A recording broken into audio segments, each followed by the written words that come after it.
Welcome to the story. Don't forget to like, subscribe, and support me. The sun hung low on the horizon, casting long golden shadows across the plains of Orendor. Alice stood on a hill, her sharp blue eyes fixed on the distant horizon, where legends claimed the lost city of Calandra had once thrived. The wind tugged at her dark cloak, but she stood still, lost in thought. Beside her, Rain shifted his weight, scanning the horizon with a practiced wariness. "You really think it's time there?" Alice Irene Sale's voice, low and gruff, cut through the stillness. "I don't think, Rain," Alice replied, her tone confident, though her heart pounded with anticipation. Kariana. For years, she had studied the ancient tomes, poring over forgotten scripts and deciphering cryptic maps. All her research had led to this moment, the reappearance of Calandra. But entering the city would not be as simple as walking through its gate. Only those who possessed a magical crystal could break through its mystical barrier. Rain exhaled slowly, his hand resting on the hilt of his sword. He had fought many battles, yet none made him as uneasy as the hunt for this mythical place. "And you are sure about the crystal? We are not the only ones looking." "I'm sure." Alice turned to face him, her brow furrowed in determination.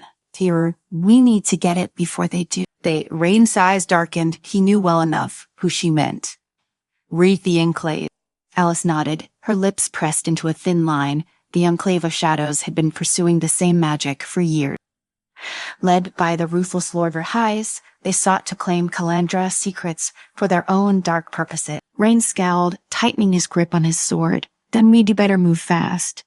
The forest that lay ahead was thick and ancient, its trees towering like silent sentinels. As Alice and Rain made their way through the dense undergrowth, the air seemed to hum with latent magic. Every now and then Alice paused, her fingers brushing over the bark of a tree or the edge of a moss-covered stone.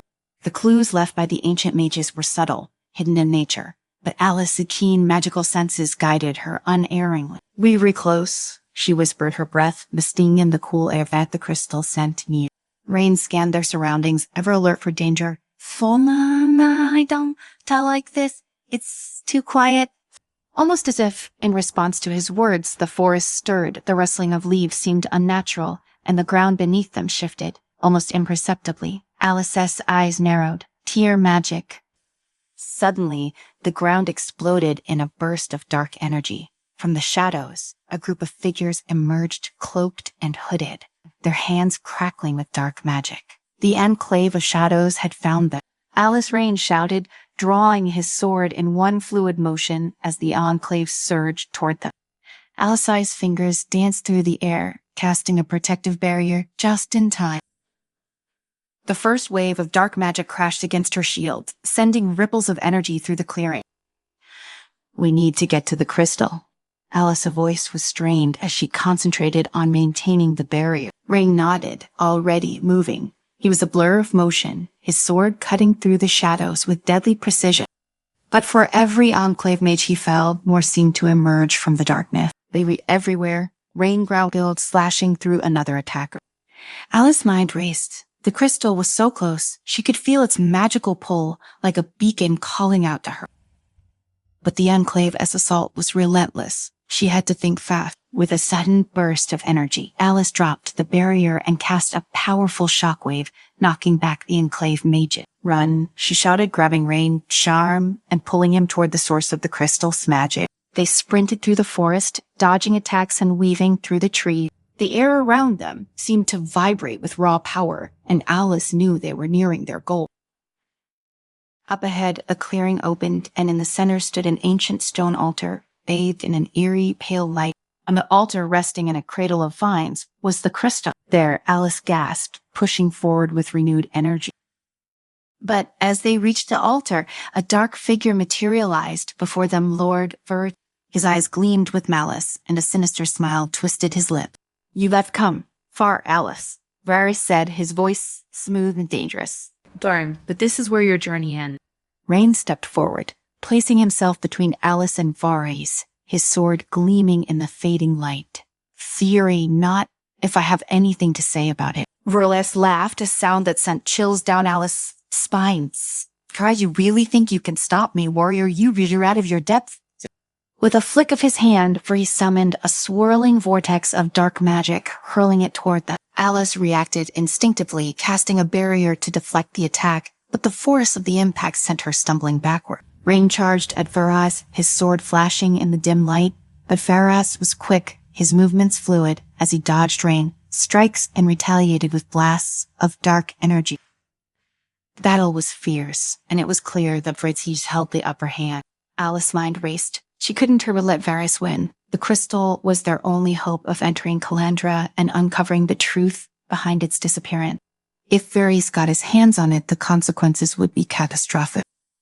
Summoning all her strength, Alice unleashed a powerful spell, the air around her crackling with energy. A blinding light erupted from her hands, momentarily blinding Varys and giving Rain the opening he needed. With a swift, precise strike, Rain's sword found its mark, slashing through Varys' self-defenses and forcing him to retreat. Varys snarled, clutching his wound. "This isn't your retreat," he hissed, his form dissolving into shadows as he vanished into the forest. Alice and Rain stood panting, their hearts pounding in their chests. The clearing was eerily silent once more, the only sound the faint hum of magic emanating from the crystal. "We did it," Alice breathed, stepping forward to claim the crystal. It pulsed with a soft blue light, its power radiating through her fingers as she picked it up.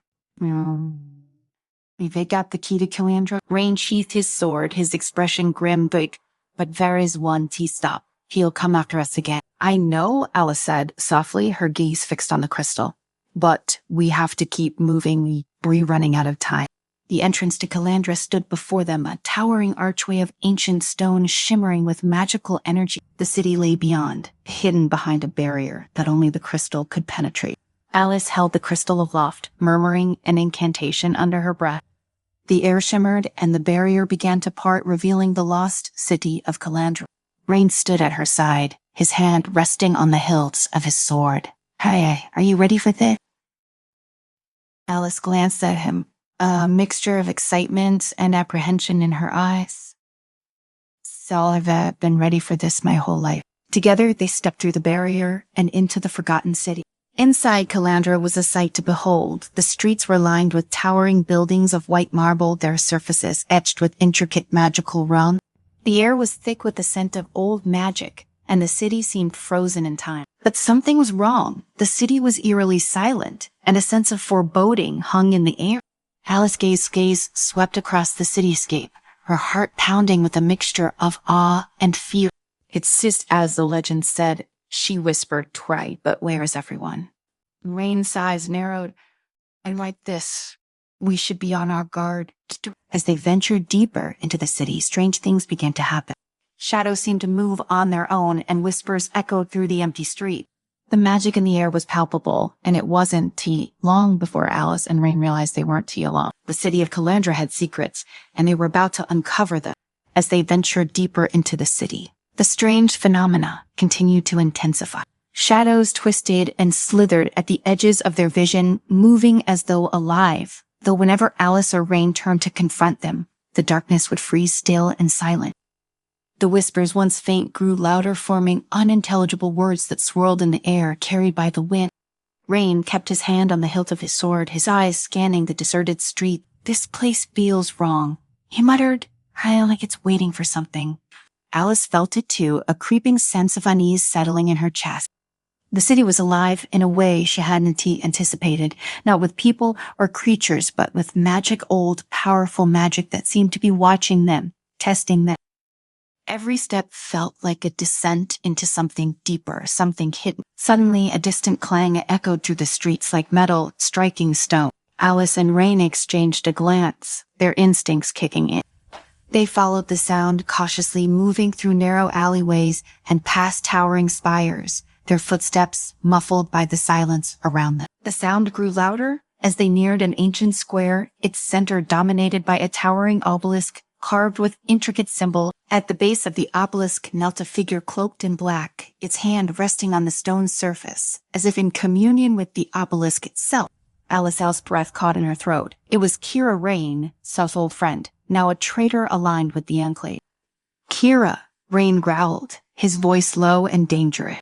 The cloaked figure stood slowly, turning to face them. Kira's pale face was partially hidden by her hood, but her eyes gleamed with cold determination. "Rain, she said, softly, her voice carrying an edge of regret. We didn't expect you to come this far.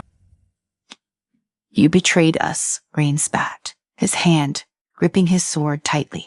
You betrayed me. Kira sighed, lowering her gaze. It's not that simple. You don't understand what's at stake here. Calandra holds power beyond anything you can imagine. I had to make a choice. Alice stepped forward, her magic crackling in the air around her.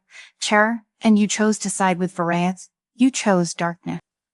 Kira's eyes flicked to Alice, her expression hardening. Sheriff Furnace has his own goals, yes. But we were not so different, you and I. You were here for the same reason I am, to claim the power of Calandra. Alice shook her head. I am here to uncover the truth, not to steal its power. Truth, power, it's all the same in the end, Kira replied, her voice laced with bitterness. The city was sealed away for a reason, but its magic was never meant to be hidden forever. You'll see that soon enough. Before Alice could respond, Kira raised her hand, and the obelisk began to glow with an eerie blue light. The runes carved into its surface pulsed with energy, and the ground beneath them trembled. We have to stop her, Alice said, her heart racing.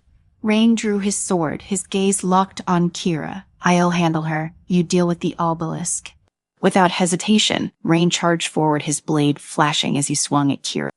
She reacted quickly, drawing a dagger from her cloak and parrying his strike with surprising agility. Their blades clashed, the sound ringing out across the square as they engaged in a deadly dance of steel and magic. Meanwhile, Alice focused on the obelisk.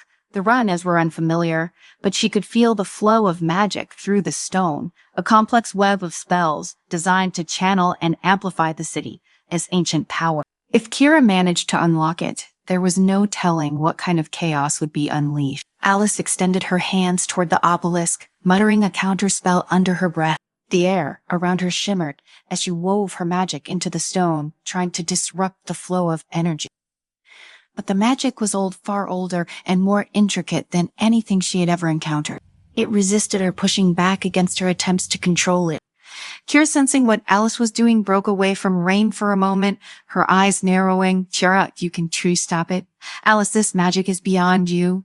Alice gritted her teeth, sweat beading on her forehead as she fought to maintain control. The obelisk pulsed violently, the light growing brighter, casting long shadows across the square. She could feel the weight of its power pressing down on her, threatening to overwhelm her. Rain, seeing Alice struggle, redoubled his efforts. He feinted left, then struck hard from the right, his blade slicing through the air toward Kira's sun-guarded side. She barely managed to block the blow, but the force of it knocked her off balance. Rain pressed the advantage, his strikes coming faster, more aggressive, until he finally disarmed her, sending her dagger skittering across the stone. Kira staggered back, breathing heavily, her eyes wide with a mixture of fear and defiance. You read too late, she hissed. The obelisk is already activating. You can stop what's coming. Rain leveled his sword at her, his voice cold, trained. With a final surge of effort, Alice broke through the magical defenses of the obelisk. She let out a shout of triumph as the runes flickered and dimmed, the blue light fading into darkness.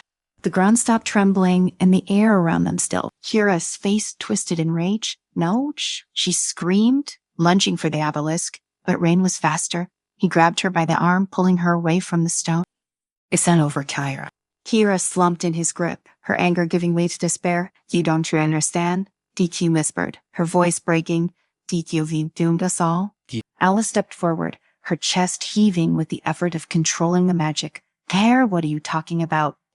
Kira looked up at them, her eyes hollow. Sash, the city's magic, it's us alive. It won tea. Let us leave. Not now. As if in response to her words, the ground beneath them rumbled once more. But this time it wasn't obelisk. A low, menacing growl echoed through the streets, and the shadows that had been lingering at the edges of their vision began to coalesce, taking shape. Alice's heart skipped a beat as the shadows formed into towering, twisted figures, creatures born from pure magic, their bodies writhing and shifting as if made of darkness itself. Their eyes glowed with an unnatural light, and they moved toward the group with predatory intent. We need to get out of here, Rain said, his voice tight. But Kira shook her head, her expression resigned. There is no escape. The city has awakened. The creatures advanced, their movements slow and deliberate, as if savoring the moment before the kill. Alice felt a chill run down her spine. They were powerful, far more powerful than anything she had ever faced. Rain tightened his grip on his sword, positioning himself between Alice and the advancing creatures. Cariel, hold them off. You need to find a way to stop this. Alice's mind raced. She had disrupted the obelisk, but whatever magic Kira had set in motion was still active, and now the city itself was reacting.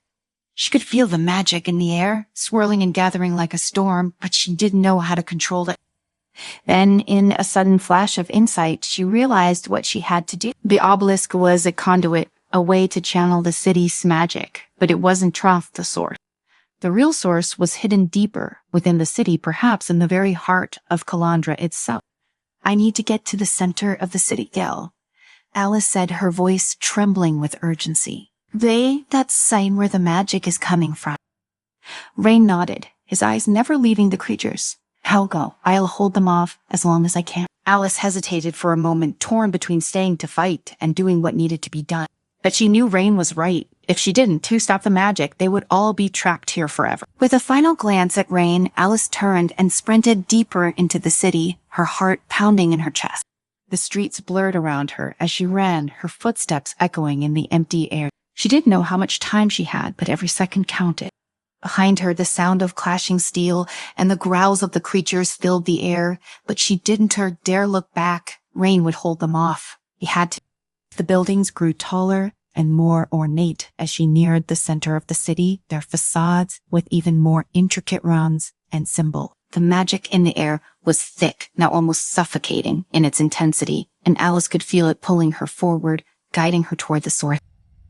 At last, she reached a grand plaza, dominated by a massive circular structure, a tower that stretched high into the sky, its peak disappearing into the clouds. This was it, the heart of Calandra, its magic. Without hesitating, Alice approached the base of the tower, her breath coming in, short, ragged gasp.